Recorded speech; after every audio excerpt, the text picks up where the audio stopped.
नमस्कार, स्वागत है आपका। मेरा नाम है विपिन विभाग। हमारे साथ कांग्रेस के वरिष्ठ नेता डॉक्टर अरुणेश यादव मौजूद हैं। स्वागत है अरुणेश जी। जी, बहुत-बहुत धन्यवाद। अरुणेश जी, राहुल गांधी ने बिहार में प्रधानमंत्री नरेंद्र मोदी के लिए एक नया टास्क दे दिया है।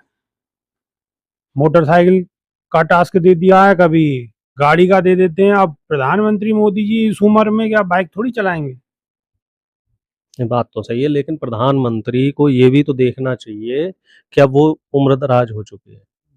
ये बात तो आप भी मान रहे हो, ये तो पूरा देश ही मान रहा पूरा है। देश मान रहा है। उम्र-दराज जब वो हो चुके हैं, तो एक उम्र हम सब लोग भारतीय परिवेश में पले-बड़े हैं, तो एक उम्र के बाद बुजुर्ग अपने जो घर में मालिकी है, वो अपने बच्चों को दे देते हैं। तो अच्छा, अब प्रधानमंत्री को भी दरियादिली दिखाते हुए, चूँकि आडवाणी जी से उन्होंने मालिकी ली थी, ये बोला था कि भई आप उम्र-दराज हो गए, आपके तो हाथ-पैर काम बच्चों को नहीं दे कर। देते हैं। प्रधानमंत्री जी के तो बच्चे हैं नहीं। बच्चा मतलब अगली जनरेशन। भाई बीजेपी में कई नेता हैं, अनुराग ठाकुर जैसे, स्मृति ईरानी जैसे, जो नई पीढ़ी है, जो 50 के लपेटे की पीढ़ी है, उनको आगे बढ़ाएं और रिटायरमेंट ले लें, क्योंकि भैया बुलेट चलाना उनके बस का नहीं है। अनुराग ठाकुर बढ़िया बुलेट चला रहे हैं, तो अनुराग ठाकुर तक टक्कर दे सकें। अब प्रधानमंत्री जी इस उम्र पे अब बताओ कैसे ना स्कूटी चल पाएगी प्रधानमंत्री जी पे। अब कल को मान लो राहुल गांधी जी साइकिल चलाने लग जाए, तो प्रधानमंत्री जी साइकिल कहाँ चला पाएंगे।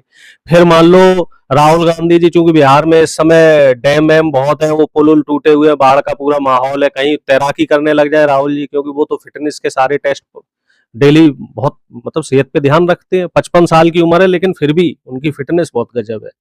तो बराबरी प्रधानमंत्री जी को नहीं करनी चाहिए और उनको मान लेना चाहिए कि हाँ भाई राहुल गांधी फिट है। तो आप भी इसलिए चाहते होंगे कि राहुल गांधी के लिए आसानी हो जाएगी, क्योंकि प्रधानमंत्री तो अगर रिटायर हो जाए तो फिर लड़ाई सीधी नहीं रहेगी, क्योंकि प्रधानमंत्री मोदी से तो राहुल गांधी जीत नहीं सकते।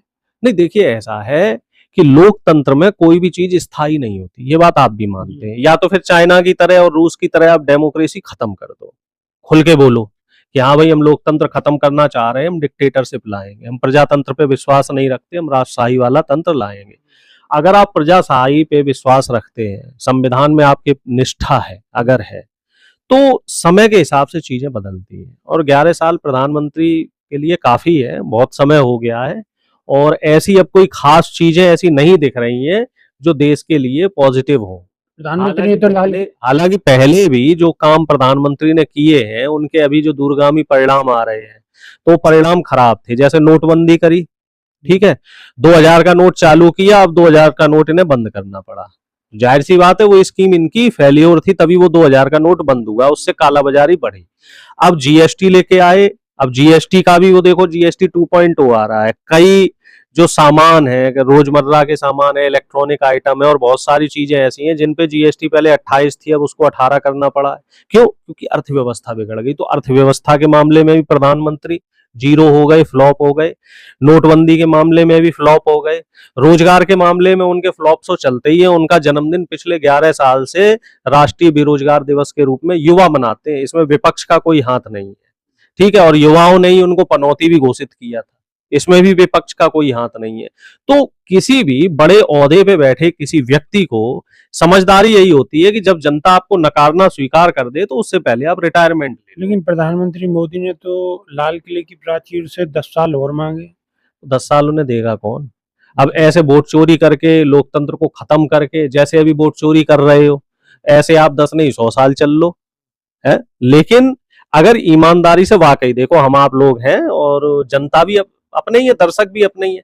क्या हमें ये बताओ साहब, ईमानदारी से प्रधानमंत्री बनारस का चुनाव जीत पा रहे थे? कई फेज में तो वो पीछे थे, 70,000 वोट से पीछे थे, फिर काउंटिंग रुक गई और अचानक वो कैसे जीत गए।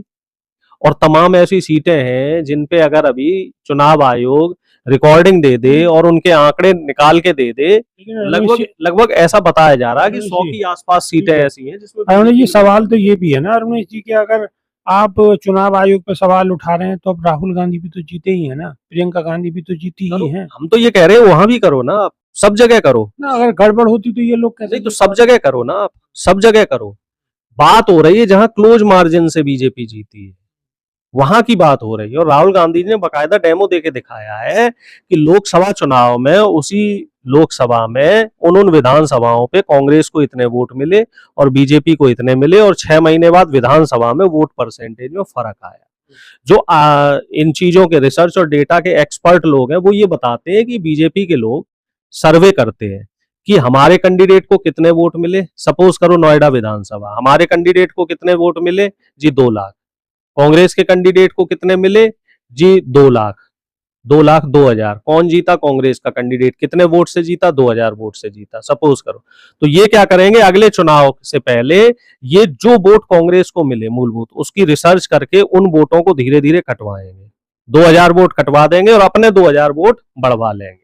जिन जिन सीटों पे ये क्लोज मार्जिन से हारते हैं, जिन सीटों पे ये ज्यादा मार्जिन से हार रहे हैं तो वहां ज्यादा बेईमानी ये नहीं कर सकते, और जिन सीटों पे ये क्लियर जीत रहे हैं तो वहां भी नहीं करते। ये बड़े बारीक तरीके से पूरी रिसर्च करके और उसको धीरे धीरे करते हैं, और जहां ज्यादा बड़ी जीत होती है वहां ये लोग क्या करते हैं, उस जीत के अंतर को कम करते हैं। जैसे एक दौर हुआ करता था, मैनपुरी से समाजवादी पार्टी 3-3, 4-4 लाख वोटों से जीतती थी, याद है? वो उनकी परंपरागत सीट मानी जाती थी। लेकिन क्या आज की तारीख में वो इतने वोटों से जीत पा रहे हैं? अब वो 70-80 हजार, 90 हजार से जीत रहे हैं। आप जीत और हार के मार्जिन देखो। अमेठी रायबरेली से गांधी परिवार जो वहां चुनाव लड़ता था वो एक तरफा जीतते थे 4 लाख 5 लाख वोटों से, लेकिन अब देखो वो वोट का अंतर कम हो रहा है। तो ये लोग धीरे धीरे कहते हैं ना, कदम दर कदम करके महीन तरीके से बेईमानी कर रहे हैं, जिससे कि भोली भाली जनता इस चीज को ना समझ पाए। और वो बेईमानी कैसे हो रही, वो बिहार में आपके सामने आ गई है। लेकिन रमेश जी, अगर चुनाव आयोग अपनी हट धर्मता पे अड़ा हुआ है, बात करने के लिए तैयार नहीं है, राहुल गांधी पे कोई दूसरा विकल्प नहीं है, सत्ता पक्ष शांति से बिल्कुल अजगर की तरह बैठा हुआ है, सत्ता पक्ष तो ढीठ हो गया है। हाँ, तो अगर सारी स्थिति ऐसे ही चलती रही तो आखिर आने वाले समय में कैसे होगा? बिहार का भी चुनाव, जनता बदलाव करेगी। देखिए, जनता से बढ़ के तो कुछ भी नहीं है। जनता किस तरीके से बदलाव करेगी? जनता पे भी तो वही माध्यम है। देखिए, ऐसा है कि जनता एक तरफा वोट देगी। मैं आपसे क्या कह रहा हूं, क्लोज मार्जिन में ये जीतते हैं। अब जनता अगर तय कर ले कि मुझे हराना है तो वो हरा देंगे। इंदिरा जी भी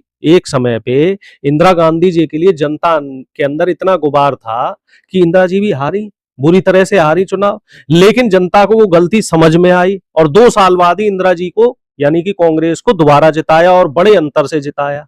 फिर उसके बाद राजीव जी के नेतृत्व में पार्टी 400 सीट पे पहुंची।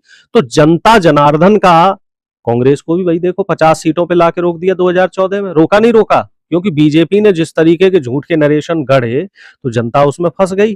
और अब बीजेपी का जो विजय रथ है 400 से 240 पे रोक दिया। तो जनता जो चाहेगी, जो देश की जनता है, जो हमारी महान जनता है, अगर वो ठान लेगी, बिहार की जनता क्योंकि बहुत पॉलिटिकली एक्टिव है, अगर वो ठान लेगी विपिन भाई साहब, तो वो बीजेपी और एनडीए को 50 से ज्यादा सीटों पे पहुंचने नहीं देगी। भाई वोट ही नहीं डालेंगे, जब वोट नहीं डालोगे तो कितनी बेईमानी हो पाएगी? जब वोट नहीं डालोगे तो बेईमानी कितनी हो पाएगी? बात बिल्कुल सही है, जनता ही फैसला करेगी। और अरुणेश यादव ने जो बातें कही हैं, आप इनकी बातों को कितना सही और कितना गलत मानते हैं, कमेंट के माध्यम से आप अपनी राय अवश्य रखिएगा। तो अभी के लिए सिर्फ इतना ही, नई वीडियो में फिर रूबरू होंगे। बहुत बहुत शुक्रिया जी, बहुत बहुत धन्यवाद। नमस्कार।